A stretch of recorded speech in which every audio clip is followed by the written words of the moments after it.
HR Info. Engel fragt. Mit Philipp Engel. Weltweit werden pro Sekunde 30.000 Pornos gestreamt. Pro Sekunde. Und wir Deutschen sind da ganz vorn mit dabei. Andererseits gibt es aber auch Menschen, die sagen, das Internet randvoll mit Pornos, das ist ein massives Problem.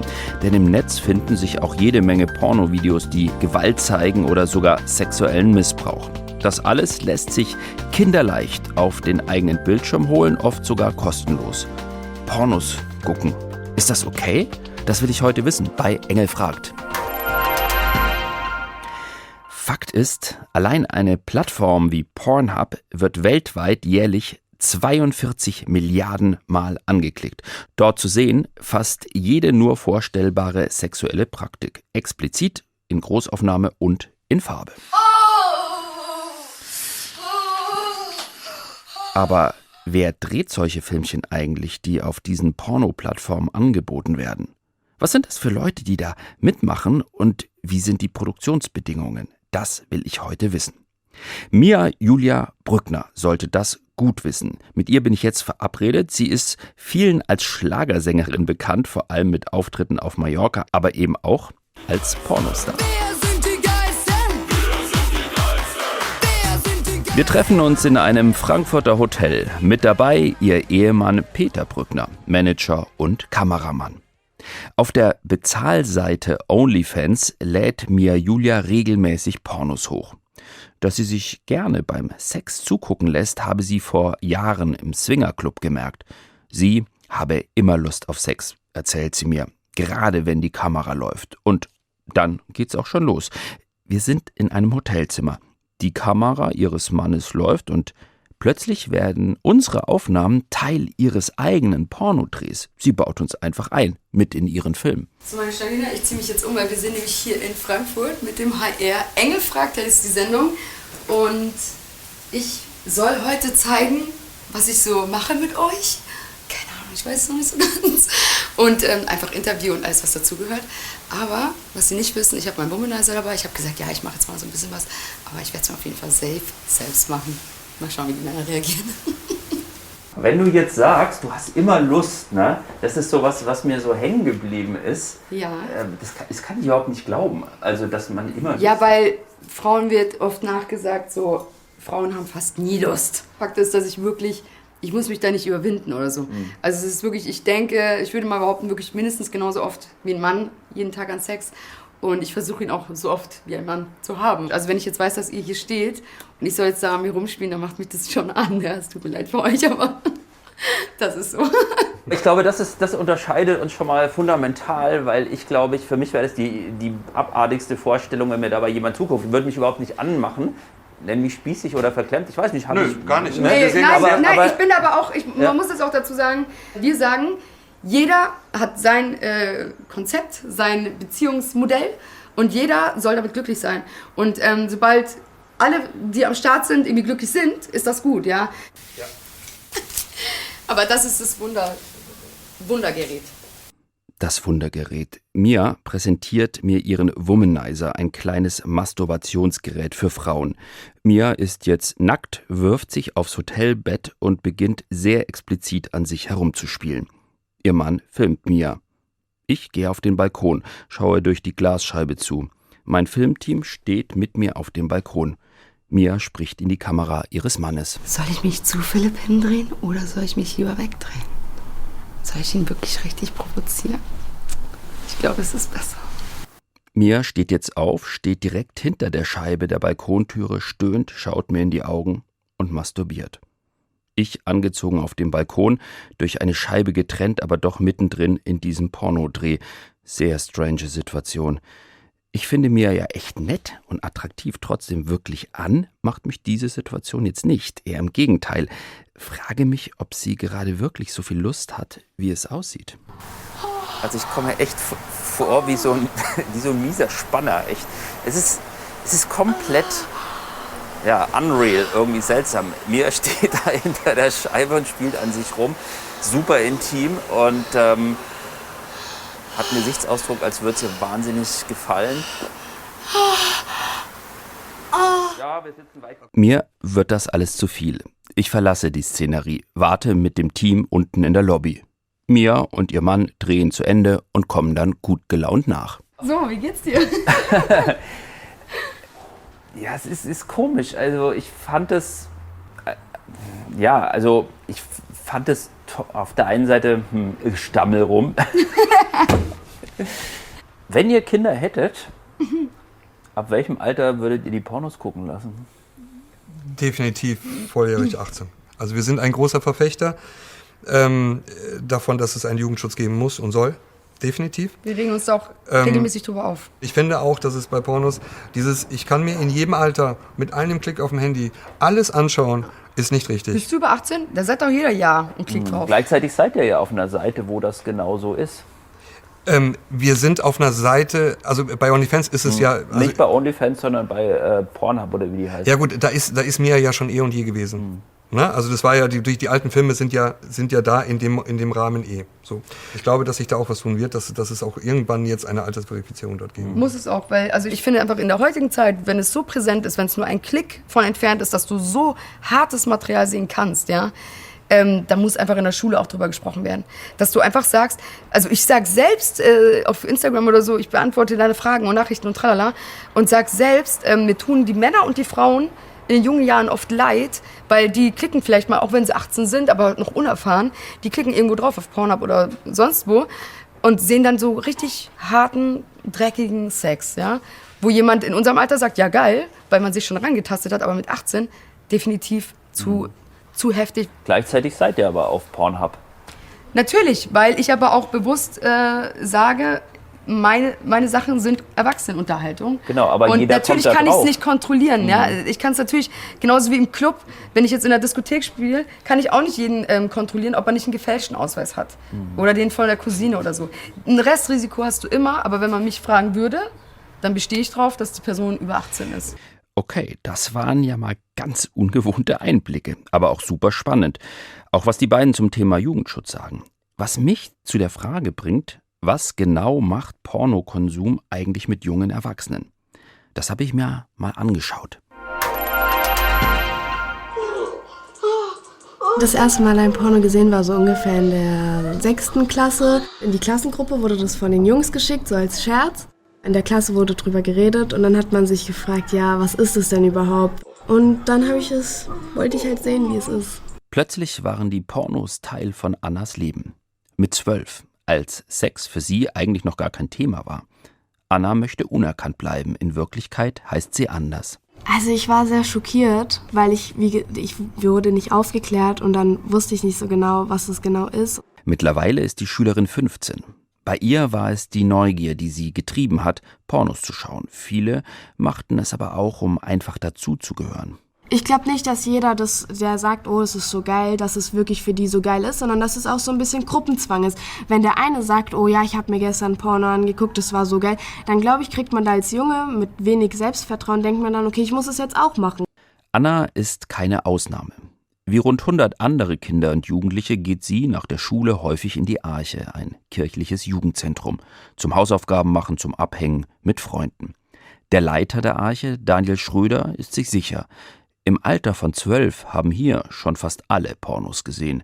Er erfährt das vor allem über den ein oder anderen Gesprächsfetzen. Ich erinnere mich an eine Situation, dass ein Junge mal zu einem Mädchen gesagt hat, du musst jetzt meinen Penis in den Mund nehmen und dann fick ich dich. Also das sind alles Dinge, die wir so aus dem normalen Alltag mitbekommen und wo wir natürlich drauf schließen, die Kinder haben irgendeinen Zugang zu Pornografie, der eigentlich auch nicht gedacht ist für sie. An die Pornos ranzukommen, ist für Kinder und Jugendliche denkbar einfach. Eine Suchanfrage, ein Mausklick und der Porno läuft. Oh ja. Oh ja. Die Auswahl ist gigantisch. Eine wirkliche Alterskontrolle gibt es nicht. Da wird der Porno schnell Bestandteil des Alltags. Also wir erleben zum Beispiel, dass in der 8., 9. Klasse, wenn es auf die Klassenfahrten geht, Usus scheint zu sein, von der Klassenfahrt kommt man nicht mehr als Jungfrau zurück. Ja? Bis hin zu den Beispielen, wo dann auch gesagt wird, der eine nimmt dieses Mädchen und der andere filmt an der Stelle. Pornos vermittelten Jugendlichen ein falsches Bild von Sexualität, finden die Arche-Mitarbeiter. Sex als reine Lustbefriedigung, als technischer Akt. Ich erinnere mich an eine Situation, da war es so, dass die dann auf dem Sofa saßen und ich habe das gar nicht geblickt, aber eine andere Jugendliche hat mich darauf aufmerksam gemacht und gesagt, guck mal, die gehen jetzt aufs Klo und wollen Oralsex miteinander haben. Und da spürt man sozusagen, die haben dann Lust aufeinander und sagen, komm, probieren wir mal oder es wird ein Wettbewerb und dann machen die das auf einmal und es hat wenig mit Beziehung, mit Liebe, mit Romantik irgendwie zu tun.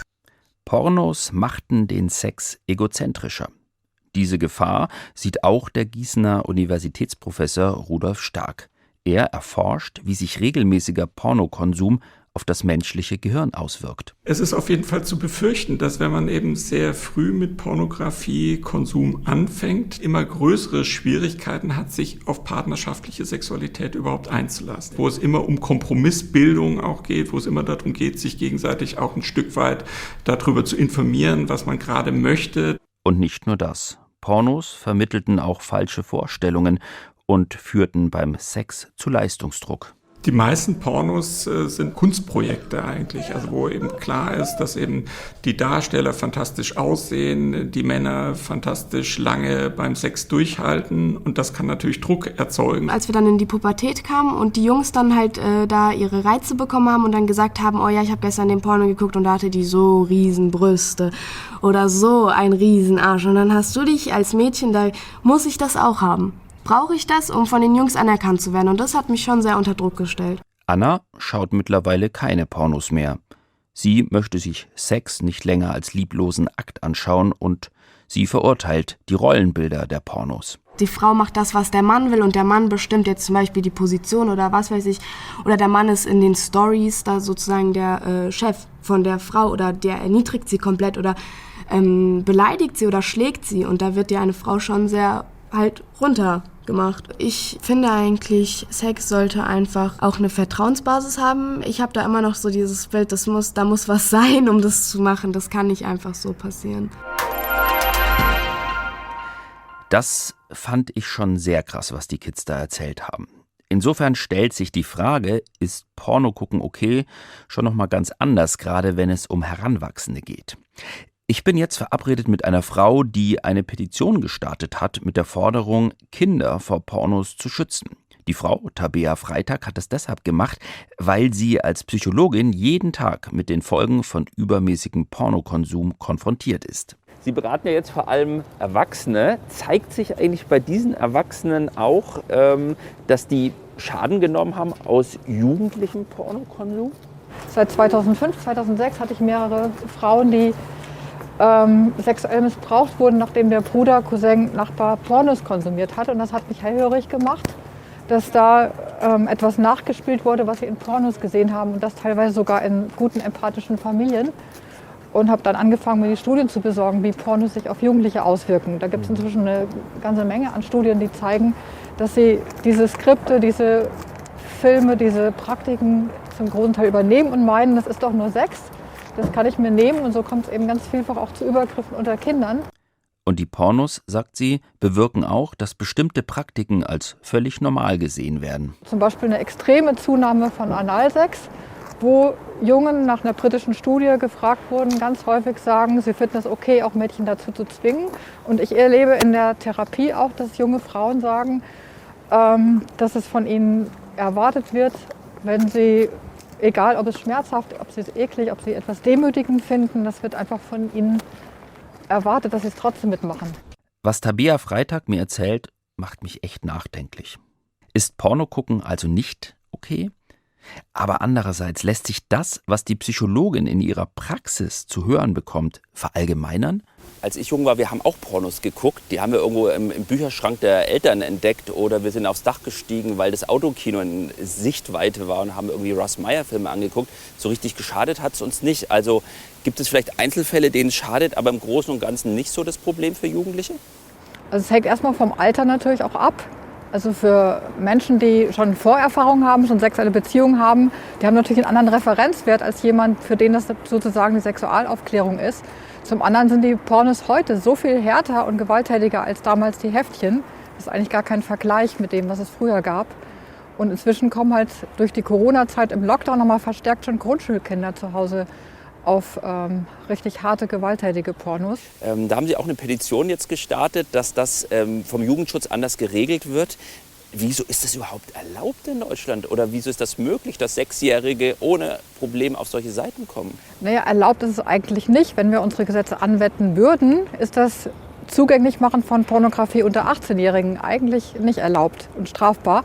Hält sich nur keiner dran. Also ich denke, es ist im Grunde der größte Missbrauchsskandal, den wir in der Geschichte haben. Zum einen, weil Kinder durch Pornografie traumatisiert werden. Zum anderen ist vieles der dargestellten Inhalte ja tatsächlich Sex an Teens, Young Teens, Little Tile Girls, also vieles auch wirklich an Minderjährigen. Also auch da ist Missbrauch drin. Und dann kommt es eben noch durch frühen Pornokonsum ganz häufig auch zu sexuellem Missbrauch an anderen Kindern. Was man den Kindern selber nicht verübeln kann, weil sie ja das einfach umsetzen und nachahmen, was sie sehen. Auf der anderen Seite, wir verbieten ja auch nicht Alkohol, weil es Menschen gibt, die damit nicht umgehen können. Das Witzige ist, wir haben hier eine starke Schere auch im Kopf. Also zum Beispiel das Thema Rassismus, Sexismus, MeToo. Da würde keiner das in Frage stellen, dass das schädlich ist. Das gewaltverherrlichende rassistische Inhalte wird niemand in Frage stellen. Und ich höre oft von Fachleuten, Frau Freitag, ich sehe das genauso wie Sie, aber von Jugendlichen dürfen wir nicht reden, von Erwachsenen dürfen wir nicht reden, nur Kinder, das geht gerade noch zu problematisieren, weil über Pornos, naja, ist halt Mainstream, dass man das gut findet so. Ist man da schnell in so einer Spießerecke oder in so einer verklemmten Ecke? Oder? Ja, es ist eigentlich verrückt, weil Pornografie ja eigentlich die Lust verdirbt. Also ist ja nachgewiesen, dass es sexuelle Unzufriedenheit macht, dass es weniger Partnersexualität durch Pornografie, dass es abnimmt. Weil keine reale Partnerin mit den digitalen Stimulantien mithält. Und das einfach im Vergleich, also zum einen entwickeln viele Männer eine pornoinduzierte Impotenz, Erectile Dysfunction, weil es einfach nur noch mit Pornos geht, aber nicht mehr mit einer realen Person. Und das Interesse erlischt gewöhnlich an der realen Partnerin durch Pornos. Ich drücke die Daumen für die Petition, dass Kinder und Jugendliche besser geschützt werden und funktionierende Zugangsbeschränkungen geschaffen werden. Das versuchen wir ja bei Alkohol, bei Drogen. Das versuchen wir überall, nur nicht bei Pornos. Finde ich in der Tat verstörend.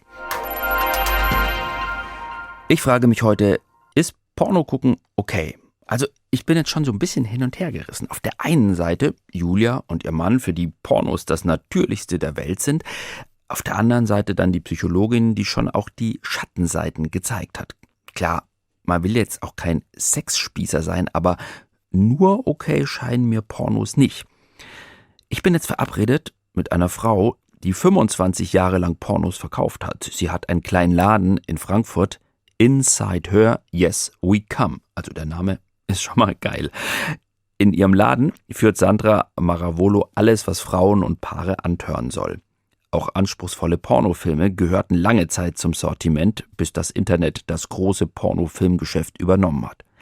Sandra Maravolo begrüßt mich herzlich, bietet mir gleich das Du an. Was mich interessieren würde, wie findest du als Frau, die durchaus ja auch Pornos guckt, das Frauenbild in so klassischen Pornos?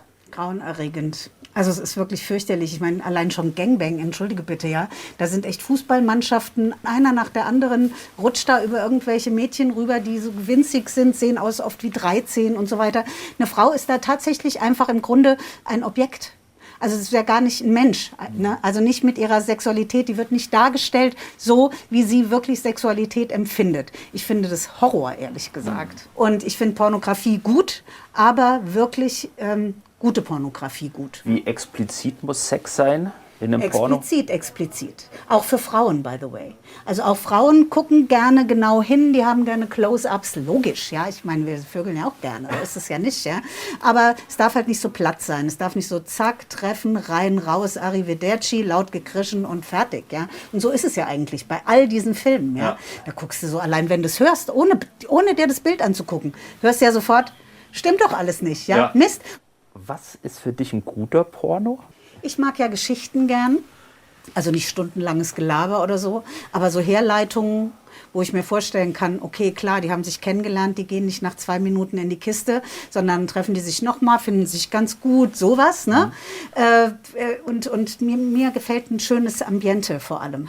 Und die Leute müssen gut sein und die müssen natürlich aussehen, die Menschen. Würdest du so weit gehen, dass es vielleicht wie bei vielen Dingen im Leben, bei Lebensmitteln, bei Kleidung und bei was nicht alles so ist, dass eben Qualität was kostet? Also, weil wir wollen ja alles immer umsonst haben. Genau.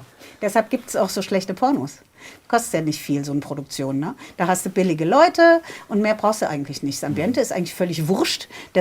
Und die Story, ja, also ich meine, das gibt es nicht sozusagen, ja. Und gute Pornos, zum Beispiel Erika Lust, um es nochmal zu sagen, da kosteten schon 29,90 die DVDs.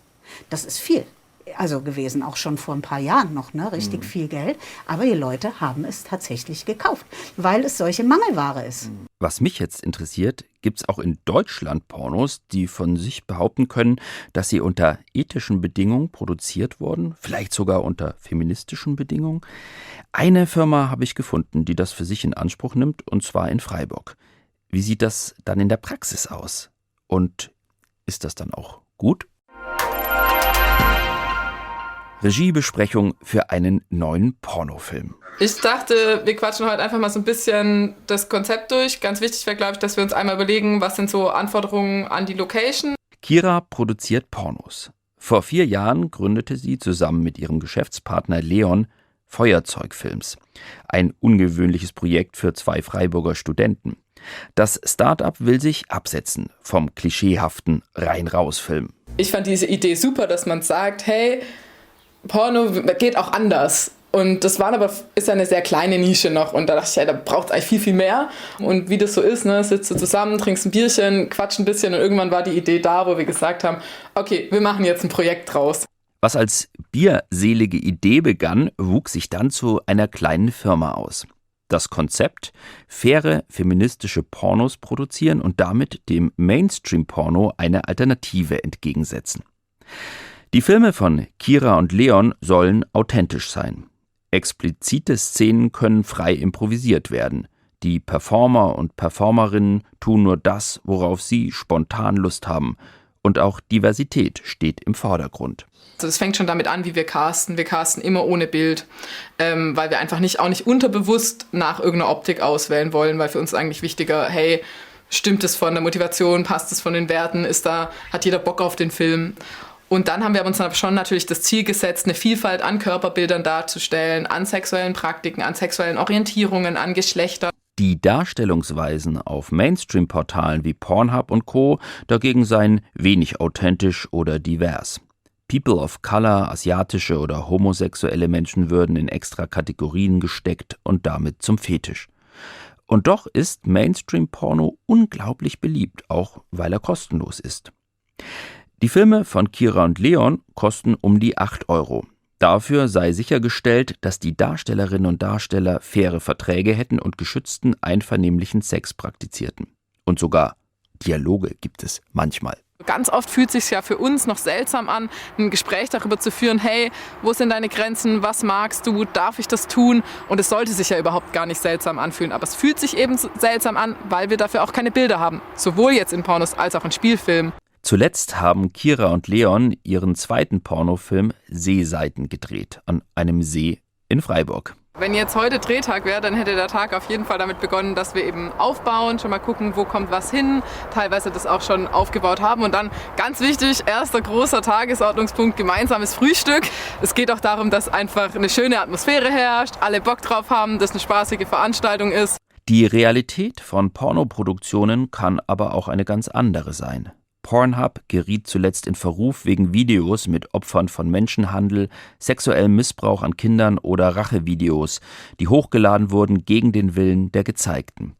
Die Frage dabei ist immer, wer trägt die Verantwortung für die Inhalte? Das ist natürlich die gleiche Problematik wie jetzt bei anderen Plattformen, nur glaube ich, wird die bei Pornos jetzt erst diskutiert, während wir über Facebook und die Frage, wer hat da die Verantwortung für Inhalte, das ist eine Mainstream-Diskussion, die ist in der Mitte der Gesellschaft und zwar schon seit langem. Die Filme von Feuerzeug sind nur auf Plattformen zu sehen, die gewisse Standards berücksichtigen. Noch können Kira und ihr Team davon nicht hauptberuflich leben, doch sie glauben fest daran, dass sich in der Gesellschaft etwas tut. Der Wandel ist da, hat sich in den letzten 2-3 Jahren allein schon, die wir mitbekommen haben, hat sich da echt schon was verändert. Wenn der weitergeht und das einfach so ein bisschen zu einem, es muss ja kein ganz alltägliches Gesprächsthema, aber es muss ein bisschen normaler, weniger schambehaftet und einfach freier werden und da sind wir, glaube ich, auf einem guten Weg, braucht aber sicherlich auch noch ein bisschen.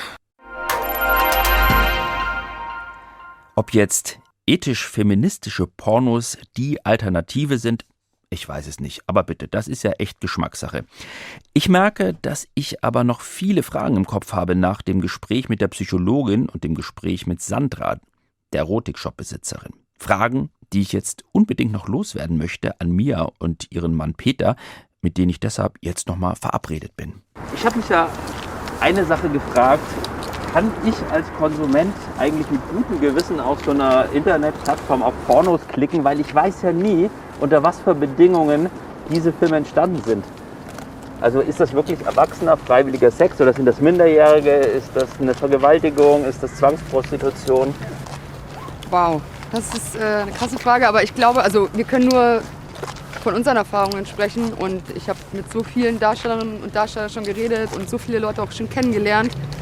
Und das war alles immer freiwillig. Also ich habe unfassbar viele Frauen kennengelernt, eigentlich alle, die einfach sagen, ich habe einfach Bock an Sex. Was ich sagen kann, dass sobald ein anderer Darsteller drin ist, müssen wir auch einen dementsprechenden ID-Shot und einen Vertrag reinschicken, dass das auch im Freiwilligen passiert ist.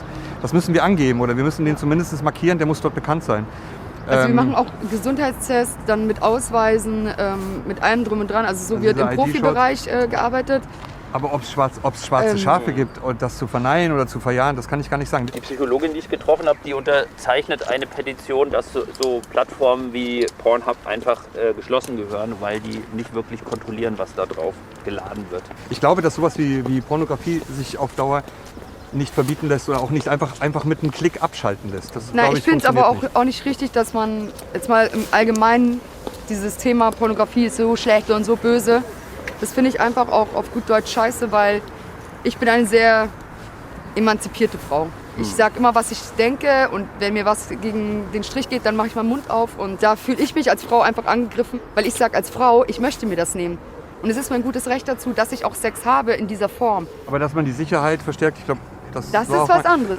Die 2 Frauen, mit denen ich geredet habe, die haben gesagt, sie finden es problematisch, was für ein Bild von Sexualität im Standardpornos gezeigt wird. Also ein Beispiel war zum Beispiel, die Psychologin hat gesagt, ganz viele Frauen kommen zu ihr und sagen, sie haben Analsex, obwohl sie das gar nicht mögen und es ihnen wehtut, aber sie glauben, dass das eben dazugehört. Also junge Frauen gerade, weil es in Pornos halt ganz oft Standard ist. Ne? Niemand sollte irgendetwas tun, was er selber nicht möchte. Das ist die goldenste Regel von allen. Und das sind auch nachher, und da bin ich fest von überzeugt, dass man in einem Clip sieht, ob da beide auch wirklich auch Spaß dran haben. Ja? Und selbst wenn man als Frau mal sagt, du, stopp hier, mehr jetzt bitte nicht oder hör auf damit, das ist vielleicht in dem Moment eine Überwindung, aber das nenne ich emanzipiert und das nenne ich Eier haben als Frau. Ja? Und zu sagen, das gefällt mir jetzt doch nicht. Selbst wenn ich gesagt habe, ja, wir machen das heute und währenddessen merke ich, ey, das fühlt sich irgendwie nicht cool an und dann Cut, Stopp, Ende, Feierabend jetzt hier, das ist Stärke, ja, und nicht, ich muss das jetzt machen, weil ich habe ja auch zugesagt, nein. Ich würde mal sagen, das war ein gutes Schlusswort. Ist Pornoschauen okay? Das war ja meine Frage heute und mein ganz persönliches Fazit, schwierig. Ich würde mal sagen, solange es freiwillig und unter Erwachsenen stattfindet, und zwar sowohl was das Produzieren wie das Konsumieren angeht, bitte, soll doch jeder gucken, was er will. Wirklich ein Skandal finde ich, dass in Deutschland Jugendliche so leicht da dran kommen. Und ja, ich glaube, Pornos machen was mit uns, mit unserer Fantasie, mit unserem Kopf. Da helfen aber, glaube ich, keine Verbote, sondern da hilft drüber reden. Ob in der Partnerschaft oder am besten schon in der Schule, im Sexualkundeunterricht. Fände ich gut, wenn das da auch ein Thema wäre. Das war Engel fragt heute zu der Frage, ist Porno gucken okay? Diese Sendung können Sie auch hören unter hrinforadio.de oder in der ARD Audiothek-App. Und die Fernsehsendung zum Thema können Sie sich auch noch anschauen in der ARD Mediathek.